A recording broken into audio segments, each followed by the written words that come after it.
Sebelum melihat video ini silahkan tekan tombol subscribe, like, dan komen. Mami Isa siapa nggak kenal? Nggak pernah punya temen namanya Mami Isa. Kita pengen tahu aja terlepas dari masalah yang kalian hadapin sekarang. Kita pengen tahu tuh, masa kalian kenalnya di mana, terus di mana gitu. Nggak siapa, Eka nggak pernah punya masalah sama Mami Isa dan Eka nggak kenal sama yang namanya Mami Isa. Salah, Ubed pengen tanya. Terus, aduh, yang sekarang bermasalah sama Kang Gibi siapa? Sama siapa? Kang Gibi sekarang. Yang bermasalah sama Eka? Kakek cabul. Kakek Ayo. cabul sama homo puter-puter. Udah. Awal kenal dari beliau tuh awal mulanya gimana? Beliau siapa dulu nih? Ini yang disebutin pertama tadi. Siapa? Mampus gue kan, nanti dikirain gue belain lu lagi anjing. Kalau gue kita pengen tahu aja. Ya udah sih itu yang lagi ada masalah sama emak itu. Ya siapa? Lu kan tahu yang punya masalah sama Eka kan banyak kan? Siapa? Ntar gue nunggu netizen typing deh. Enggak, Beb, gue kalau nyebut nama, gue selesai, Cong. Ini hukum, Cong. Gue cuma pengen tahu aja awal mula kenalnya, bangsat. Aduh, gila deh. Netizen, coba deh kalian kasih pertanyaan biar Ube yang menjelaskan gitu. Untuk dibacain. Pinter, bencong-bencong ini pada licik tahu anjing. Salah ngomong habis gue. Sama siapa sih, Be? Ya, yang kemarin lah sempat heboh sama emak, yang katanya emak tuh tipu tuh. Eka nipu. Emak ditipu. Iya, Eka ditipu mah banyak sama temen deket, sama banyak yang nipu Eka mah. Sebutin dong siapa yang bermasalah, siapa, nggak mungkin dia nggak tahu namanya. Ya, yang lebih tahu mah bermasalahnya sama Mami Ida Sega. Nggak pernah kenal dia. Mungkin ada nama samaran lain, mungkin gitu siapa nih? Nggak kenal yang nama yang disebutin itu. Oke. Kalau Waria Tubang Waria Tubang juga nggak tahu. terus gua kena nih kan. Terus anjing. Mak ayo lama ntar gua dikirain berbuku lagi, gua belain dulu lagi. Malah gua nggak belain siapa gitu kan. Ayo Ya, lama. Yang Eka ngomong siapa? Yang ditanya yang enggak. Yang Mbak sering bilang bencong Waria Tubang tuh siapa? Kakek itu siapa? Kakek Tubang. Oh, kakek cabul. Tapi nggak tahu. Itu awal mula kenalnya gimana? Kakek cabul awal kenalnya itu dia nge-DM sih. Jadi awalnya kan dia itu jadi kompor-kompor apa namanya? Kompor-kompor si LL supaya berantemin Eka. Hah? Baru kenalnya. Barulah. Bukan gue kenal. Duluan aku bela. Oke, lanjut. Jadi awalnya itu si LL itu dijadikan alat untuk nyerang Eka.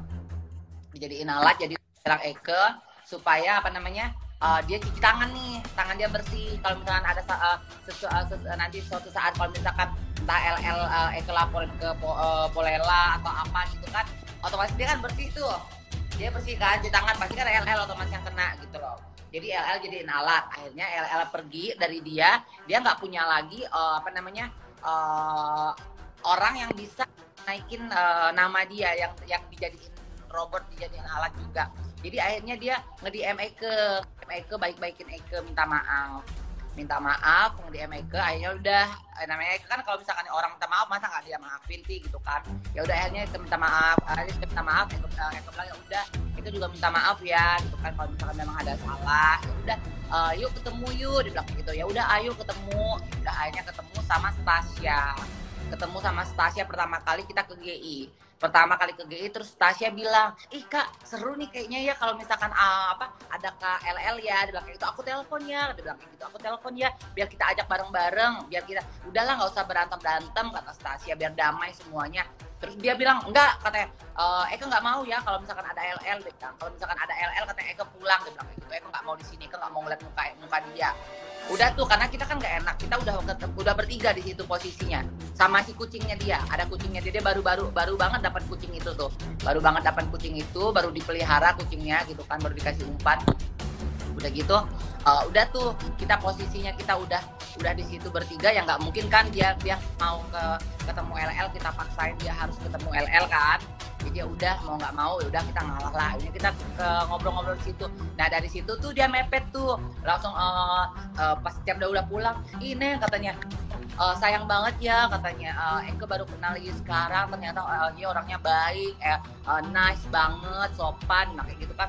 Jadi ngechat terus, dia ngechat terus, ngajak ketemu terus, ngajak nongkrong. Itu kan nggak mungkin Eke mau jutek sama dia atau mau kasar sama dia. Ube kan tahu kan, tahu kalau misalkan sama siapa ketemu Ube aja pertama kali Eke yang tegur duluan kan. Jadi nggak mungkin lah Eko mau langsung orang nice kita ih apa sih lo, nggak mungkin kayak begitu gitu ya. Udah akhirnya Eko balik nice juga sama dia sampai akhirnya ya udah dipepet terus untuk dideketin sama Eke. Nih mau nggak kerjaan ini ya. Kita kan namanya kita hidup di dunia entertain, kita juga memang butuh kerjaan, kita makannya dari seperti itu kan. Akhirnya udah mau nggak kerjaan, mau nggak ini job ini ya, mau dikasih job siapa yang nggak mau coba kan. Ya udah mau, udah tuh. Nah ini udah Eke bilang Eke manajer iya ya, bilang gitu kan. Bilang ya udah nggak apa-apa deh, bilang kayak gitu. Oke. Akhirnya semenjak itu tuh berjalannya waktu, akhirnya kita dekat, kita jadi teman dekat. Terus Eke kenalin ya sama si A gitu namanya lah. Orang-orang mungkin udah minta yang kemarin masalah baju Balmain tuh. Eka kenalin ya sama si A, kayak gitu kan. Udah tuh Eka ajak nongkrong, si A tuh udah takut. Ih Cur katanya, takut aku ketemu sama orang kayak begitu. LL aja katanya, yang dulu deket sama dia aja katanya bisa dihancurin gitu loh, bisa dihancurin karirnya.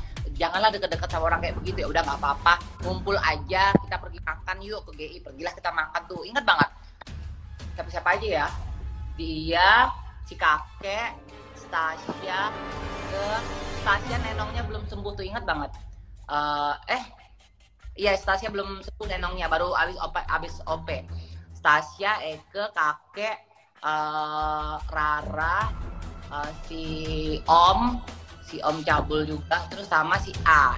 Gitu loh, kita berenam sama bawa si kakek bawa kucing-kucingnya kan, bawa kucing-kucingnya gitu. Ya udah kita makan dulu di mall. Dari situ tuh akhirnya Eke kenalin, akhirnya mereka tuh saling kenal semuanya, kenalin gitu kan. Tapi dari awal itu si A itu nggak mau deket sama mereka karena takut gimana gitu.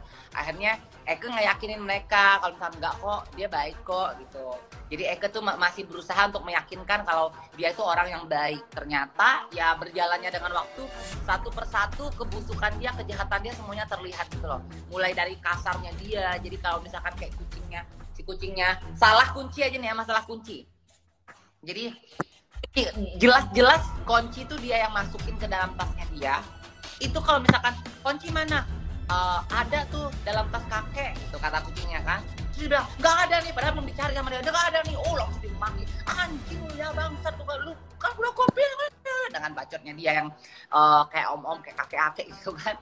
Udah tuh dimaki-maki, terus dipukul, dilempar pakai sepatu, dilempar pakai barang apapun yang ada di dekat dia gitu. Dari situ Eke mikir nilai kayak gini, ih orang kasar banget ya.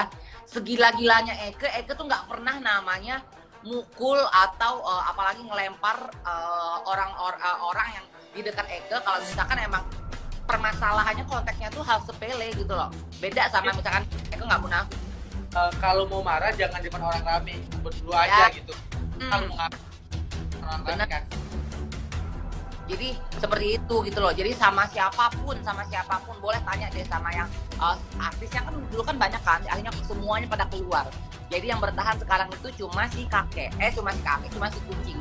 Sama ada satunya lagi tuh artis yang adiknya artis juga itu kan. Nah cuma dia bilang kayak gini, itu juga jadi ancaman sama dia. Loh katanya, si ini mah nggak berani nih keluar dari manajemen gua. Coba aja keluar dari manajemen gue bongkar semua kebusukannya. Dari situ kan akhirnya satu sifat buruknya tuh yang ketahuan gitu loh, secara tidak langsung, secara tanpa dia sadarin sama sekali itu dia menunjukkan belangnya dia dia menunjukkan warnanya dia. Kalau memang dia bukan orang yang baik, kalau memang dia itu punya karakter yang busuk, yang jelek gitu.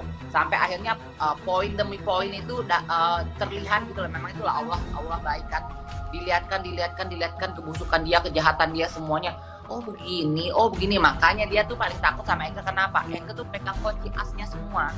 Karena Eke nih kan udah sering banget sama dia nyaksiin depan mata, depan telinga gitu loh, semuanya yang apa yang dia bicarakan, apa yang dia ucap, apa yang dia lakukan, semuanya Eke lihat gitu. Udah tuh, setelah itu tiba-tiba disuruh lah beli tanah. Nah, awalnya itu beli tanah tuh, suruh beli tanah. Pas disuruh beli tanah, Eke tadinya ragu. Kamu harus punya loh tanah di Jakarta, ini kan nggak jauh dari Jakarta, masih di puncak gitu kan. Ya udahlah, boleh lah ya, tanahnya juga nggak mehong-mehong banget gitu, cuma 35 juta satu kapling gitu kan. Ya udah Eke pikir ya udah belilah gitu kan. Udah tuh Eke DP tapi kok udah berbulan-bulan nggak ada. Namanya kalau misalnya kita kredit kan ada tagihan kan, ada invoice setiap bulan gitu kan, tapi ini nggak ada berbulan-bulan. Kok Eke bilang kok nggak ada. Nah akhirnya dirayu-rayu buat bikin PT. Lu harus bikin PT, lu kan mau ngeluarin skincare, harus begini, harus begitu lo, biar produk lu gini nih. Namanya Eke kan bencong bego ya, Eke namanya bencong lulusan SMP gitu kan. Lulusan SMP, lulusan SD gitu. Cuma lulusan SD jadi ya oh iya ya, gimana syaratnya gini nih. Terperdayalah, akhirnya buatlah apa namanya, buat PT. Itu harga PT-nya cuma 8 juta dan Eke bayar 50 juta, diminta sama dia 50 juta. Jadi dia untung 42 juta. Pas di saat Eke tahu yang pas kayak begitu, Eke langsung mikir gini, lu bilang gue teman lu bilang lu sayang sama gue, lu bilang gue anak lu, anak emas lu dan bla bla bla bla. Tapi kok lu manfaatin gitu loh. Oke lah kalau misalkan lu mau bikin itu PT harganya jadi 20 juta, oke ya, masih worth it lah. Lu ngambil untung ibaratnya 13 juta, 12 juta, itu masih worth it lah gitu. Tapi kalau lu ngambil untung sampai 42 juta tuh kayaknya itu lu bukan azas pertemanan lagi gitu loh. Itu bener-bener lu memanfaatkan orang yang mungkin lu anggap orang lain, bukan temen lo gitu loh, bukan temen lo atau keluarga lo atau saudara lo atau orang yang lu anggap anak lo atau keluarga lo gitu. Jadi Eke berpikir ya udahlah, semenjak pas tahu itu tuh Eke mulai ngindar. Terus dapat lagi omongan, Kak, kata SC Vita kan, ini katanya, masa kata si kakek bilang, katanya ada si ayahnya, pas banget ada ayah, kita lagi ngumpul nih di salon kan, udah gitu, Kak, masa si kakek bilang katanya kakak ngebentak ngebentak ayah, bilang kayak itu kan, ngebentak ayah katanya waktu pas acara Miss Queen. Tanya sama ayah, kakak pernah nggak ngebentak ayah? Enggak. Marah aja nggak pernah, kata ayah. Tapi kalau misalkan emang ayah lagi ngelakuin kesalahan, kakak selalu negor. Tapi bukan marah, apalagi ngebentak. Ayahnya bilang kayak begitu. Tuh ya Ceh, denger ya aku bilang kayak gitu. Terus ku tanya sama, iya katanya pengen deh katanya ngambil si ayah itu ikut gue jadi asisten gue. Dia nggak tahu si ayah siapa. Ayah itu mungkin orang Bali tahu ya, pemangku itu siapa ya. Ayah itu anak pemangku, orang tuanya punya kos-kosan, dia punya mobil sendiri, dia kerja aja pakai mobil kan ke salon kan. Dia kerja itu ya karena emang pengen ikut gue udah lama, dia ikut gue tuh udah lama gitu loh. Dia pengen kerja sama gue, pengen ikut gue gitu loh. Dia punya mobil, punya duit, punya keluarga yang berkecukupan, nggak bakal mau dia jadi asisten gitu kan. Terus gue tanya depan si Cevita juga, emang ayah mau jadi asistennya si kakek? Enggak lah, ngapain katanya. Ayah udah kenal sama kakak, mending ayah nggak bakal mau ikut siapapun kecuali ikut kakak. Si ayahnya ngomong kayak begitu. Jadi dari situ akhirnya aku berpikir, oh nih orang jahat ya mulutnya, suka ngada-ngada omongan, suka fitnah, suka nipu. Dan semenjak itu tuh aku ngindar terus. Nah pas waktu itu mau ke Jakarta, pas posisi mau ke Jakarta, mau tanda tangan kontrak kerjaan sama BPYC. Udah tuh mau ke Jakarta, terus Eke kan di Kemayoran kan masih ada apartemen tuh, dia bilang kayak gitu, udah di sini aja, di apartemen baru kakek, dia bilang kayak gitu, apartemen baru kakek, dia bilang gitu, nanti kita ngumpul-ngumpul karena kan si A juga tinggal di sini, anak-anak juga sering di sini. Oh ya udah, Eke pikir kan ya udahlah, Eke nginep di sana, tadinya mau nginep kan 1 hari 2 hari gitu kan. Akhirnya pas setiap mau pulang itu, Eka mau ke Kemayoran, udah nggak usah di sini aja, ditahan-tahan sama dia, sampai Thalia pun setiap mau pulang pun ditahan-tahan. Nah sekarang itu dipelintir sama dia, seolah-olah kita tuh numpang hidup sama dia gitu loh, di Jakarta itu numpang tinggal sama dia. Padahal kita nggak pernah numpang tinggal sama dia. Karena posisi pas kita di Jakarta itu kita selalu dipaksa itu untuk tinggal di tempatnya dia gitu loh, tempat apartemen sewaannya dia itu. Jadi seperti itu. Ya. Terus mah terus. Iya. Udah, cuma Eka kan ngindar. Nah, semenjak pas sudah kejadian itu pun Eka ngindar, masih ngindar terus gitu loh. Sampai akhirnya si A itu dihajar sama mereka gitu loh, dihajar katain gitu kan, dikatain, difitnah dan lain-lain gitu kan sama si kakek sama si om itu. Jadi ya Kalau mau belanja ya? nitip buah ya. Iya. Ini nih duit hari ini. Pakai dulu aja, pakai dulu aja. Entar dulu. Beli cabai rawit. Apa ya buat kita nih? Iya tuh. Sama bayam deh. Kalau ada kalau nggak ada ya. Iya. Ini udah sore. Ada biasa bayam tuh. Coba aja. Buat sayur-sayur rebus-rebusan. Ini hari Selasa mau dibayar, udah diantar tapi belum dibayar sama kita. Jadi ini duitnya nih, terus nanti Selasa mau dibayar. Ya udah. Ini modal kita 100, hanya 300 lebih. Nah, Ini kan. Kau kan variasinya panjang. Beli cabai rawit, tomat, terasi, bawang ada kan? habis. Terasi Mana? habis. Ntar dulu. Enggak tablu.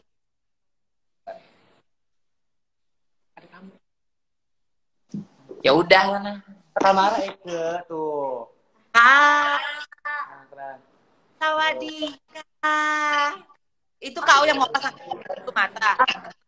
Apa? Enggak, ini mau ngomongin biasa kerjaan. Kan kita kan orang kaya, Mak. Jadi kalau ketemu klien tuh biasa di rumah aja. Iya. Ngapel di sini ya? Iya lagi main Pak Ude. Sanalah kau ngurus dulu.